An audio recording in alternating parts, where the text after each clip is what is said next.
Hi! ఈరోజు మేము strawberry ప్లకింగ్‌కి వెళ్తున్నాము. స్వీడన్‌లో సమ్మర్ వచ్చేసింది. స్వీడన్‌లో బయట తిరగాలంటే సమ్మర్ టైంలోనే కంఫర్టబుల్‌గా ఉంటుంది క్లైమేట్. కానీ ఎప్పుడూ లేనంత ఎండలు ఈ ఇయర్‌లో ఉన్నాయి. మేము ఇప్పుడు వెళ్ళబోయే స్ట్రాబెర్రీ ఫార్మ్ బొర్లాంగే దగ్గర హెడ్మోరా అనే ఏరియాలో ఉంటుంది. మేము ఉంటున్న ప్లేస్ నుంచి ఆల్మోస్ట్ 1 అవర్ డ్రైవ్ చేసుకుని వెళ్ళాము. గూగుల్ మ్యాప్స్‌లో లొకేషన్ పెట్టుకొని అది ఎటు చూపిస్తే అటు వెళ్ళిపోయాము. ఈ హెడ్మోరాలో ఫామ్‌కి దగ్గరలో ఈ రెడ్ కలర్ హౌసెస్ బాగా క్యూట్‌గా ఉన్నాయి.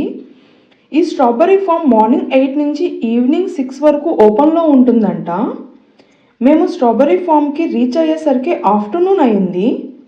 ఇంకా మేము ఇంటి నుంచి తెచ్చుకున్న లంచ్ బాక్స్ కార్లోనే కూర్చొని ఫినిష్ చేసేసాము. లంచ్ చేసేసాక ఇంకా ఫుల్ ఎనర్జీతో ఇప్పుడే స్ట్రాబెర్రీ ఫామ్‌లోకి వచ్చాము. ఇదే స్ట్రాబెర్రీ ఫామ్ చిన్న చిన్న మొక్కలు వరుసలుగా చాలా పెద్ద ఏరియాలో వేసున్నారు. ఇంకా ఇక్కడ ఇతను వచ్చిన వాళ్ళకి ఏ లైన్లో ప్లకింగ్ చేయాలో చూపిస్తున్నాడు.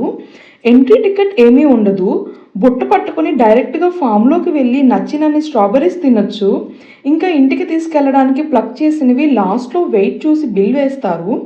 అప్పుడే ప్లక్ చేసిన స్ట్రాబెర్రీస్ తింటుంటే చాలా స్వీట్గా ఫ్రెష్గా ఉన్నాయి. అట్లా తింటుంది. ఆడవాళ్ళు ఎప్పుడు గట్టిగానే తినాలరా, అప్పుడే వాళ్ళు స్ట్రాంగ్ ఉంటారు. వాళ్ళు స్ట్రాంగ్ ఉంటే ఇల్లు స్ట్రాంగ్ ఉంటుంది. ఎంత ఫ్రీ అయినా కూడా 5-6 కంటే ఎక్కువ తినలేం కదా. మనకి నచ్చిన స్ట్రాబెర్రీ చూసి ప్లక్ చేసుకొని బుట్టలో వేసుకోవడమే. తినడం కంటే అలా ఫామ్లో నుంచి ఫ్రెష్ ఫ్రూట్స్ ప్లకింగ్ చేస్తుంటే భలే సరదాగా ఉండింది. కానీ ఆ రోజు ఎండ మాత్రం చాలా ఎక్కువగా ఉండింది. ఫస్ట్ టైం ఎక్స్పీరియన్స్ కాబట్టి ఓవరాల్ ఒక 1 అవర్ స్పెండ్ చేశాము ఈ ఫామ్లోనే. ఇంకా అక్కడ ఆ స్ట్రాబెర్రీస్తో ఫోటోలు వీడియోలు తీసుకుంటూ ఉన్నాము.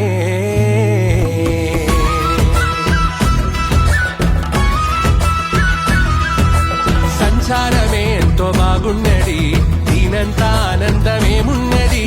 సంచారమే ఎంతో బాగున్నది. బస్సు మీద బస్సే పోతున్నది, లండాను అందాము భలే ఉన్నది. అందాల చిత్రాంగి తోడున్నది, టవరు మీద టవరే ఈడున్నది. తోక మల్లె పువ్వులల్లినది. సంచారమే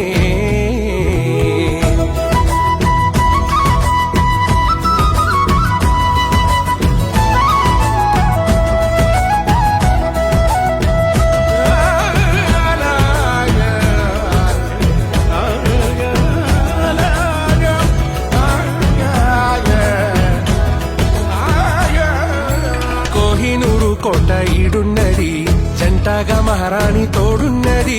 గంటకొక ఫోటో దిగుతున్నది, మనసంతా ఆనందమైతున్నది. కడుపు నిండినట్టే ఉంటున్నది, బుద్ధి బుట్టి బువ్వ తింటున్నది. తొలి తొలి ప్రేమలు తొలకారి మాటలు సలిసాలి వెట్టంగా సాగర తీరాన సంచారమే.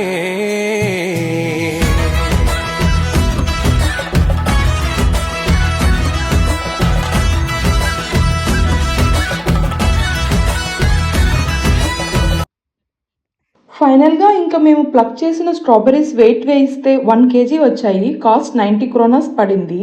అంటే మన డబ్బుల్లో 900 రూపీస్ అనమాట. చాలా ఫ్రెష్గా ఉన్నాయి. ఇంకా ఇలా ఒక క్యూట్ కవర్లో పెట్టించారు. ఇంకా స్ట్రాబెర్రీ ఫామ్ నుంచి ఇంటికి రిటర్న్ వచ్చే దారిలో బొర్లాంగే దగ్గరలో ఉన్న ఒక బ్యూటిఫుల్ ప్లేస్కి వచ్చాము. దీని పేరు ఆస్ట్రా సిల్బర్గ్స్ గ్రువా అంట. ఈ ప్లేస్కి రీచ్ అయిపోయాము. ఇప్పుడు మీకు ఒక అద్భుతమైన విజువల్ కనిపిస్తుంది. వావ్! నేచర్ మధ్యలో టర్కిష్ బ్లూ కలర్లో షైనింగ్గా ఉన్న ఈ వాటర్ చాలా బ్యూటిఫుల్గా ఉంది కదా. మీకు విషయం తెలుసా, ఇది ఒక పెద్ద సిల్వర్ మైన్. 13వ శతాబ్దంలో అంటే ఆల్మోస్ట్ 600 సంవత్సరాల క్రితం ఇక్కడ సిల్వర్ మైనింగ్ స్టార్ట్ చేశారంట.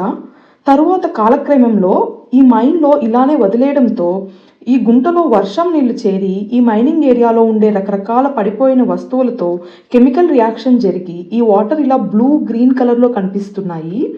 సో ఇది చూడటానికి బ్యూటిఫుల్గా ఉన్నా కూడా ఇందులో ఉన్న వాటర్ అంతా పొల్యూటెడే. అంతేకాదు ఒడ్డున పెద్ద లోతు తెలియకపోయినా కూడా ఇది టోటల్గా 240 మీటర్లు అంటే ఆల్మోస్ట్ 85 అంతస్తులంత బిల్డింగ్ లోతు ఉంటుందంట. కాబట్టి ఇందులో స్విమ్మింగ్ చాలా డేంజరస్. చూడటానికి ఇంత బ్యూటిఫుల్గా కనిపించే ఈ వాటర్ చాలా పెద్ద హిస్టరీని స్టోర్ చేసుకుని ఉంది. మేము అలా ఆ నేచర్లో కొంచెంసేపు స్పెండ్ చేసి ఈ బ్యూటిఫుల్ లొకేషన్లో ఫొటోస్ తీసుకొని ఇంకా ఇంటికి రిటర్న్ అయ్యాము. ఫారెస్ట్లో ఉన్న ఈ బ్యూటిఫుల్ నేచర్ ప్లేస్ని మీకు చూపించడానికి ఇలా వీడియో తీసుకొని వాటర్ ఈ కలర్లో ఎందుకు ఉన్నాయని తెలుసుకొని వీడియో షేర్ చేస్తున్నాను. మీకు ఈ వీడియో ఎలా అనిపించిందో కామెంట్ చేయండి. వీలైతే లైక్ చేయండి, కుదిరితే సబ్స్క్రైబ్ చేయండి. బాయ్.